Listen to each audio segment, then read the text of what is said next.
Good morning, all. When I was first invited to come deliver a senior sermon, I was very touched to be thought of.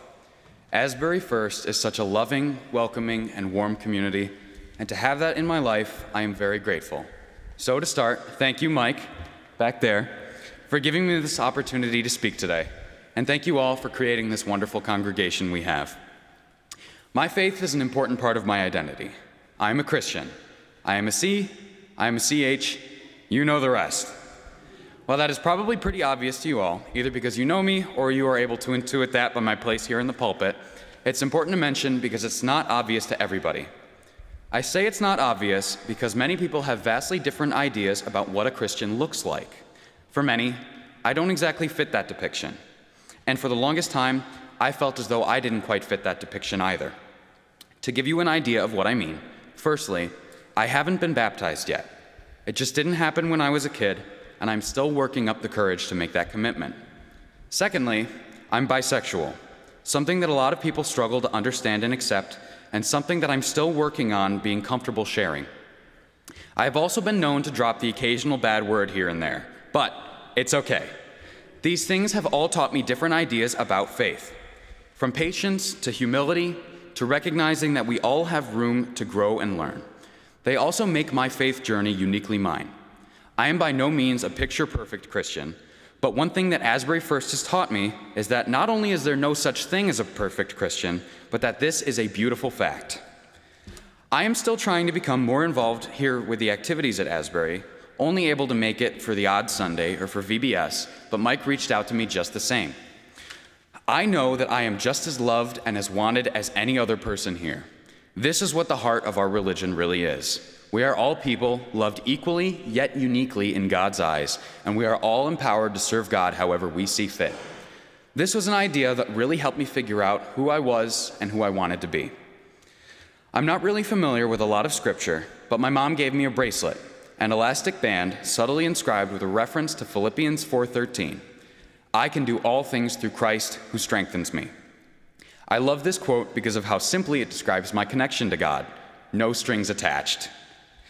His love and his strength are lent to us unconditionally. Knowing this, we are given the freedom to be ourselves without judgment or rejection. One idea from the Bible, though, that has stuck with me more deeply than any other was put simply by our beloved Pastor Stephen. Love leads to life. The Bible in 4 words, as he put it. My interpretation of this is not only God's unconditional love for us, but the love amongst ourselves that we can foster, nurture, and share with others. Leading a life of love is the way that my family has taught me to be reverent to God. Embracing the things that make us unique and accepting our imperfections is how we can lead fulfilling lives. It gives us the freedom to be joyful and to love others just as God intends. We are all human and have led different lives, and the way we experience God is different too. Having a place such as Asbury First has provided me a safe place to discover my faith and identity. Let us continue to be authentic, to be kind, and to be loving. And let us continue to create our community of faith. A community of faith where love extends further than the walls of this building, and where everyone feels loved and accepted for who they are, no matter how they practice their faith. Thank you.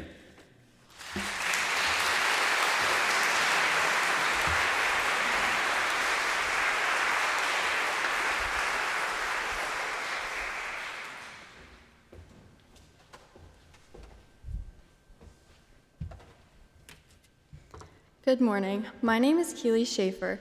I have been going to Asbury for my whole life, as my grandmother was a pastor here for many years. I have learned and cherished many experiences and ideas within those years, including Sunday school, helping with VBS, and Christmas Eve services. However, one experience stood out over all the rest and helped shape me. That was, in July 2022, I went on a mission trip to Kentucky. I was 15 at the time, and going into 11th grade. I went into this trip a little nervous, but excited because I knew it was a nice thing to do. I had no clue what I was going to see when I got there. It was a 10-hour trip in a cramped car, but it would be worth it. Once we got to the center where we were sleeping, we were all exhausted. The next day, we started working. We were driving down to the house, and what I saw while driving there changed my way of thinking forever. I saw houses that were falling apart. I saw houses that were as big as a shed. I saw places with garbage all over their lawn, broken windows and doors. I saw people who didn't have the basic necessities to live. While driving and seeing all this hurt in the world, I realized how lucky I am. I felt so bad for this community, and I couldn't imagine being in this situation. I wanted to help them so much. Once we arrived at the homeowner's house, all our nerves were high. When we met the homeowner, Joyce, she was one of the nicest and most caring and strongest people I have ever met. She welcomed us into her home and community, and she made us feel welcome and loved when we were the ones who were supposed to be helping her. She had people working on her house for months now. Our group was tasked with siding her house. I went into this knowing nothing about siding houses or building anything, but I was willing to start and put my whole heart into it. We started by putting in P&J channel around the outside of her house. She often came outside, sat and talked with us, and told us about her life. There was one instance on the third day of the trip where she called us all over to tell us to stop working and come eat toast and homemade jam with her. As small as this may seem to others, this event was one of the most memorable parts. This showed true kindness. She was giving us something when we were supposed to be giving her everything. We were supposed to be changing her life. After this, we got back to work. We worked every day from 8 to 4. Every day she came outside and had lunch with us, which brightened up not only our days, but hers. She was a sweet lady who lived on her own after her husband died, with her daughter living right across the street. When we finished putting on the foundation, we started on the true siding, the part that makes the house look all nice, pretty, and like a true home. By the end of the week, we got 3.5 sides of her house done. It looked amazing. Every day, she would come outside and check on us and our progress.